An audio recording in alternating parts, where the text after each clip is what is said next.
everyone, this is Anam. Welcome to PhD Jobs and Admission. So in today's video, we are going to discuss important MCQs on research methodology for your upcoming Anna University for your PhD entrance examination. So students, as you all know, the PhD entrance examination of Anna University is on 11th of September 2022. So from now you have only 10 days for preparations. For your preparations, we are launching a revision package for research methodology, which is your paper 1. Remember, which is your paper 1. Research methodology is your paper 1, which is based on 50%. So 50% weightage is on research methodology in your PhD entrance examination. So in this revision package, you will get notes. Notes are very simple. Okay, we are designing notes in a very simplest language where you can read the notes and you will get to know how the concepts are. Okay, and then mock test. In every mock test we are cover 40 to 50 MCQs. So total you will get to know total there are 500 MCQs. Okay, then 1500 plus MCQs revision PDF. So in this PDF we are cover of 1500 important MCQs which are asked in government and central universities, and this revision package is very important for your PhD entrance examination, because we are giving you a 100% guarantee that from this revision package you will get a directly question in your examination. So for that you have to just contact us on this WhatsApp number given here on the screen, and you can also download our app which is Global Online, and we are given you the link in the comment section as well as in description box. So that's it, and let's begin with the today's session. First question here is the respondent male or female? This question is related to which among the following types of measurement skills? Okay, so here what they are asking, read question properly. If the respondent male or female, that means they are asking gender. Okay, so they are asking gender. Okay, if the respondent is male or female. So this question is related to which one of the following data measurement skill. So you have to know the 4 types of level of measurements or scale of measurements. First is nominal, second is ordinal, third is interval, and fourth is ratio. Okay, so what is nominal? In nominal, we categorize our variable according to their characteristics like gender, okay, their beauty levels. Okay, so in nominal we arrange our variable according to characteristics. Okay, then in ordinal we do same like in nominal. Okay, and name itself defines a meaning. Ordinals means we arrange our variables in proper sequence or in proper order. Okay, like t-shirt size, small, medium and large. In interval all the characteristics of ordinal scale is present, as well as in interval we arrange our variable in equal intervals like clock. Okay, 1 o'clock, 2 o'clock. Between 1 o'clock and 2 o'clock there is a difference nearly 1 hour. Same like 2 and 3 o'clock. Okay, between 2 and 3 o'clock there is a difference of 1 hour, like that. But in interval, remember, there is no meaning of 0. And then in ratio represent all the characteristics of interval. Okay, like we arrange our data according to their characteristics, we order our variables and we arrange our variables in equal intervals, as well as there is a meaning of 0 in ratio. For example, your age is 0, that means you born on that day. Okay, so like that. In ratio, remember, there is a meaning of 0. So what they are asking in a question, gender, male or female. Okay, so male or female, it is the gender which represent our characteristics. Okay, so characteristics means basically in nominal we arrange our variables according to characteristics. Okay, like gender, male or female, beauty levels. That means in nominal we arrange our whatever we have variables, they are qualitative. Okay, qualitative variables. So they are asking gender, male or female. That means it is related to nominal skill. That's why here the correct option is option B, nominal. Okay. Next question. Which one of the following represent highly negative correlation? Okay. So in this question, they are asking which number is representing highly negative correlation. Means what? Remember, in correlational research, there is a one coefficient called Carl Pearson's coefficient. Okay, called Carl-Pearson's coefficients. So this coefficient tell us the variable is whether highly negative correlated or highly positive correlated. Means remember this, Carl-Pearson's coefficient values lies between -1 to +1, and in middle there is a 0. Okay, -1 means there is a highly or perfectly negative correlation between the variable. +1 means there is a highly or perfectly positive correlation between the variable. Okay.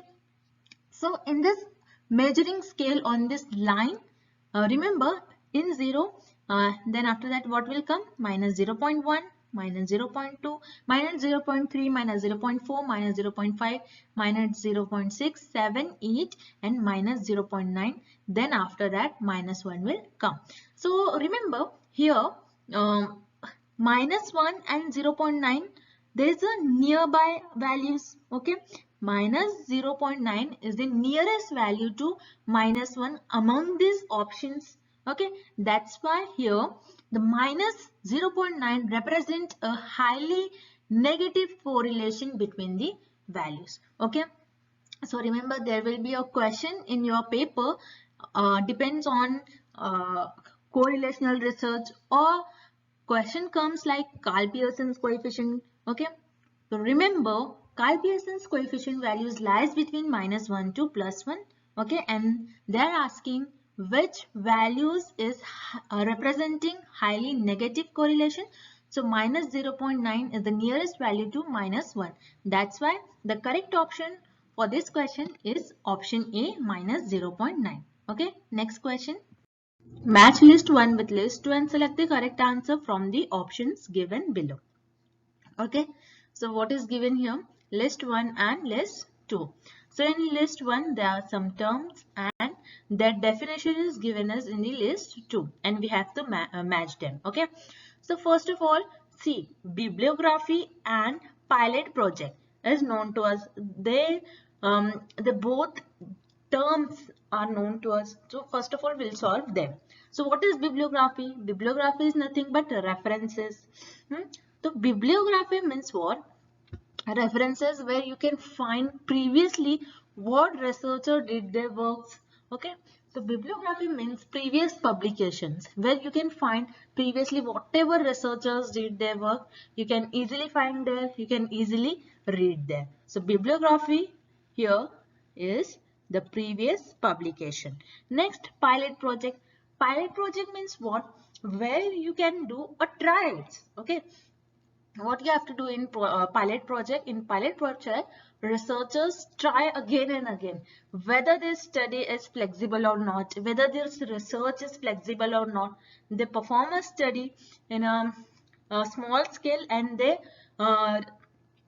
find out whether this study is flexible, whether this study is working or not. Okay, that means pilot project is the trial run of the design project.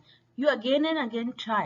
That means remember in pilot project you do a trials. Okay, then point B, recurrence survey. So what is recurrence survey? In recurrence survey, you do a research with the help of maps and pictures. Okay, like in geographical research. So reconnaissance survey is very helpful in geographical research. Where in geographical research you do research, researchers do their research on the basis of maps. They analyze a proper land. Okay, they examine a proper land with the help of maps. Okay, like sands. So in reconnaissance survey, what researchers actually do is they examine the preliminary examinations. That's why here reconnaissance survey is a preliminary examinations. Okay, with the help of maps, with the help of picture, we examine a particular area, particular land. Okay, and then next is study area. What is study area? The name itself defines the meaning. Study area, where you can perform your research. The location where you can perform your project. So study area means project area. Okay. So these are the correct matches of list 1 with list 2. Okay. And the correct option is given in option 3. That's why here option 3 is the right answer. Next question. Primary data means. So here what they are asking, the definition of primary data. Okay. So remember in research, okay, in research there are two types of data. First is primary data and second is secondary data. Names are very easy. Primary data and secondary data. So remember in your exam there will be a compulsory question on primary data or secondary data. So what is primary data? Primary data means what? Primary data, in primary data researcher generates their work, or researcher generates a data, okay, by himself. Okay, researcher generates data by himself, like by doing research, by doing surveys, by filling questionnaires. Okay, but what is secondary data? Next is secondary data. What is secondary data? Secondary data means already published data. Okay, secondary data means what? Already published data. Like uh, already published data is nothing but your references, bibliographies, in which you can find out previously what researcher did their works in journal, articles, okay, newspapers. So they are known as already published data and secondary data. Okay, so let's solve this question. So option A here is data collected from reports. In reports, remember the data is present which is already published. Already researcher did their work there. Okay.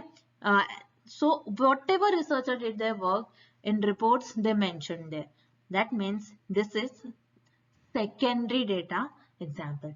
And option B here is data collected from field survey. Okay, so here one type of survey research performed here, and they collect the data.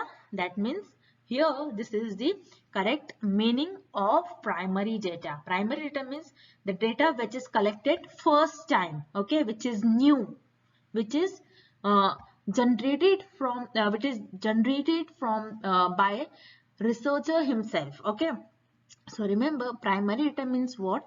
The researcher generates data by himself only, and the fresh and the new data. That's why here the correct meaning of primary data is data collected from field survey. Next question. Which one of the following comes under probability sampling? Okay, so in this question they are asking which one of this option belongs to probability sampling. Okay, so let's see the options first. Option A is snowball sampling, option B purposive sampling, and option D quota sampling, and option D is cluster sampling. So remember in research there are two types of sampling. One is probability and second one is non-probability sampling.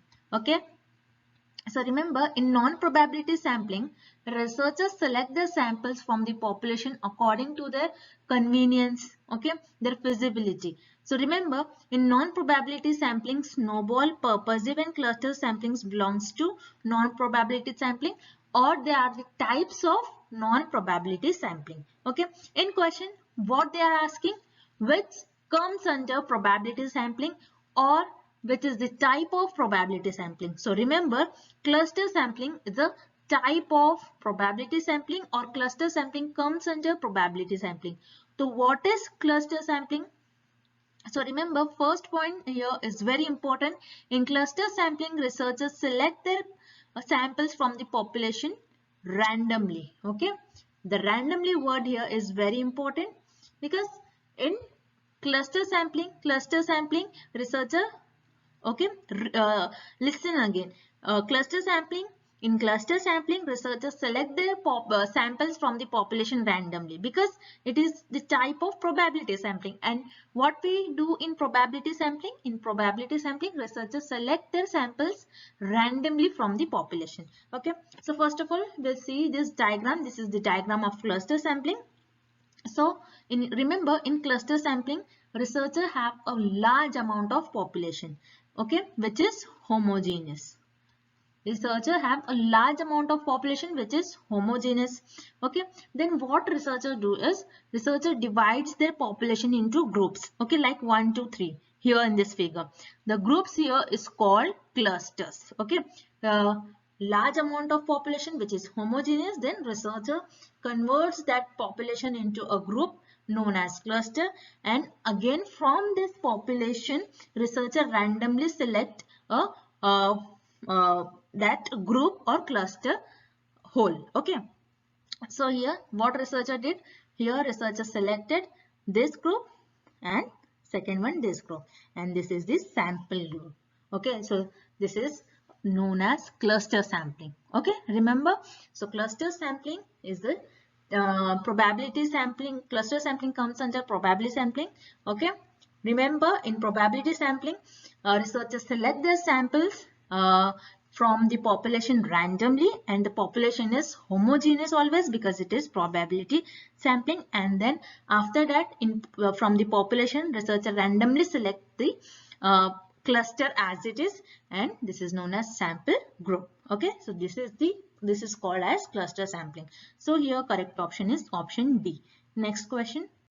Select the wrong statement from the following. So in this question, we have to find out which statement is wrong among the following options. Okay, so we'll see one by one all the options. So here option A is systematic sampling. Select the population at regular intervals. Yes, here in option A, the definition of systematic sampling is given to us.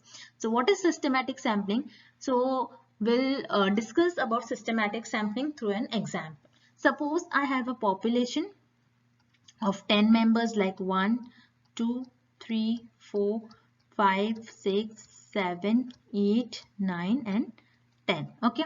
So in systematic sampling, researchers first decided what and which sample should I choose, or researcher first decide which sample, okay, which sample going to be my which from population which member is going to my sample. Okay, so here suppose I am deciding that I will choose second member for my sample. Okay, then second point here is in systematic sampling that researchers select their samples in the regular intervals. Like I am saying here is I'll select every second member from the population. Like I am skipping 3, then I am selecting fourth member. Okay, then I'll skip fifth member, I'll select 6.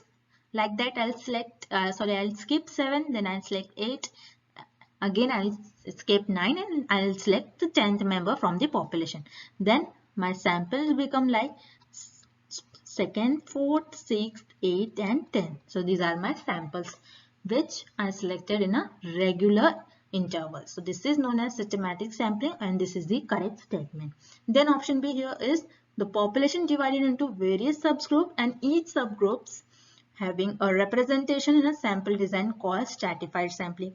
Yes, this is the definition of stratified sampling, and this is the correct definition. What happens in stratified sampling? Remember, in stratified sampling, there are large population. Okay, from large population, researcher divides groups into homogeneous groups. Okay, subgroups, homogeneous subgroups, and from that homogeneous subgroup, the researcher randomly select their sample. So this step and this procedure is known as stratified sampling. So this is the correct definition of stratified sampling. Then option C here is the members of population are fairly homogeneous where simple random sampling is used. Yes, whenever researcher use simple random sampling or researcher use the randomly samples from the population, that time the population should be homogeneous. This is very important sentence. Okay, so here option C is also correct. Then here option D, simple random sampling is not just like drawing a number in a lottery. No, this is the incorrect statement, because simple random sampling is also known as lottery method. As you know, in lottery method, they selected the person's name randomly. Okay, like that in simple random sampling, researchers select their samples from the population randomly. So here option D is the wrong statement and this is the correct option. Next, fundamental research is otherwise called. So very important question and famous question. So what is fundamental research? Fundamental, remember, in fundamental research, a researcher develops new theories, new ideas and new concept. Okay, new theory, new ideas and new concept to increase their knowledge and to increase their curiosity. So basically fundamental research is researchers do fundamental research because they want to know what is happening, how this theory is coming, how these methods are, how the methods came like this. Okay, so behind that, what happened is researcher increase their knowledge. Because of researchers wants to increase their knowledge, the researcher wants to fulfill their curiosity. That's why researcher basically do fundamental research. And remember, whatever things in fundamental research is new. Okay, so fundamental research is fundamental research, researcher develops new theories, ideas and concepts, and whatever these theories, ideas and concepts, they all are new. That's why fundamental research is also known as pure. See, whatever things are new, okay, that should be pure. That's why fundamental research is also known as pure research, or fundamental research is also known as basic research. Remember this. That's why here option D is the right answer. We'll see the remaining option which are incorrect. So here option A is action research. So remember, in action research, what we have to do, in action research we solve immediately a problem which are arising. Okay, action research is the type of, you can say, applied research. Okay, in action research, action means quick. Okay, we immediately solve a problem. Then in survey, option B here is survey. By doing survey, researchers collect the data. Okay, so here the survey is the collecting data part. So here option B is also incorrect. Then option C is pilot study. What is pilot study? In pilot study, researcher performs a small level study and decide whether the research is flexible or not, feasible or not. Okay, so here pilot study is also not related with the fundamental research. So here correct option is option D, pure research. Remember, fundamental research is otherwise called pure research or basic research. Next, so type 1 error occurs if. So in this question they are asking us when type 1 error occurs. Okay, so they have given us a 3 or 4 statement and we have to select by which one statement type 1 error is occurring. Okay, for that you have to remember this table. This table is very important. Take screenshot. Okay, so while going through this table, so first of all we'll see from which concept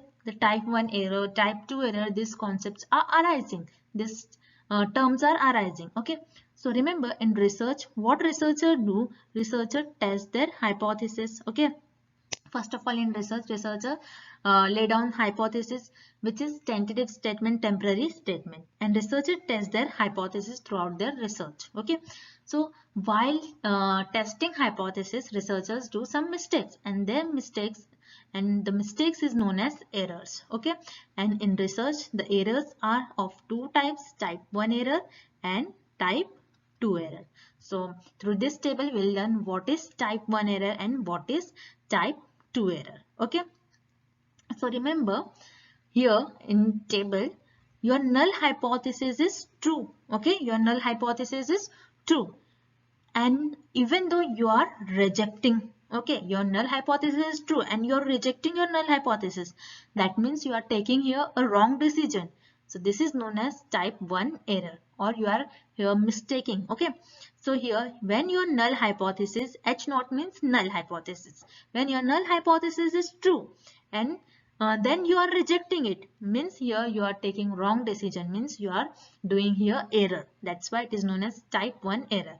And simply when type 2 error occurs, when your null hypothesis is false, means your null hypothesis is incorrect and you are accepting it. That means you are taking, you are doing again mistake. That means you are doing error here. So it is known as type 2 error. Very simple. When your null hypothesis is true and you are rejecting it, so it is type 1 error. Your null hypothesis is false and you are accepting it, means it is type 2 error. And they are asking type 1 error occurs if when the null hypothesis is rejected. Okay, you rejected null hypothesis when even though it is true. Okay, when your null hypothesis is true and you are rejecting it, that means null hypothesis is rejected even though it is true. So this is known as type 1 error. That's why here correct option is option A.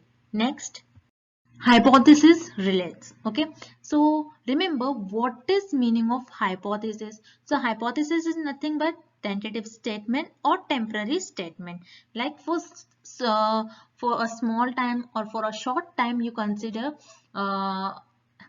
if I'll do that, so this happens. Okay, you are guessing something. Okay, so hypothesis is nothing but guessing something. Okay, let's say an example so you can know easily what is hypothesis. Okay, for example, here I'm doing exercise daily. Okay, I'm doing exercise daily. I'm doing exercise daily. Okay, then what will happen to my weight? Okay, if I'll do a daily exercise, I'll do suppose I'll do daily 3 hours exercise, then what will the effect of exercise on my weight? My weight decrease day by day. Okay, my weight start decreasing day by day. It's happened. Okay, so here you can see exercise is one variable. Okay, and weight is here other variable. Let's say according to research or in research methodology, if we relates to variable, that means one variable should be independent and other dependent. Okay, so here exercise hour is independent variable and weight is dependent variable, because weight is depend on exercise. Okay, how many hours you are doing exercise, that matters. Okay, that's why if I am doing exercise daily 3 hours, then what will happen to my weight? My weight automatically decreases. So here what is happening between variables to variable? Hypothesis relates between the variables. So it is my guessing. It is nothing but guess. Okay, I am guessing here if I am doing if I do exercise daily 3 hours, then my weight will automatically decrease. Okay, so this is my guess. This is the tentative statement, and the statement is between two variables, which is exercise and weight. So remember, hypothesis relates variables to variables. Okay, so here correct option is option D. Next, dash is a source of primary data. Okay, so remember in research there are two types of data: primary data and secondary data. Okay, primary data and secondary data. So what is primary data? Primary data means while doing research, researcher generates data by himself. Okay, and secondary data means already published data. Okay, already published data where researcher put their data in the form in the newspaper, journals, articles. Okay, so here newspaper and articles, these are the source of secondary data where researcher can put their data which is already published. Okay, but questionnaires means a set of questions. Questionnaires means set of questions. While researcher do a surveys, okay, while doing surveys, researcher give their respondents a set of questions, and researcher asks them to fill that question, and through that question researcher generates a data. So here questionnaire is a primary source of data. Okay, that's it, and thank you for watching this video. Good luck with your preparations.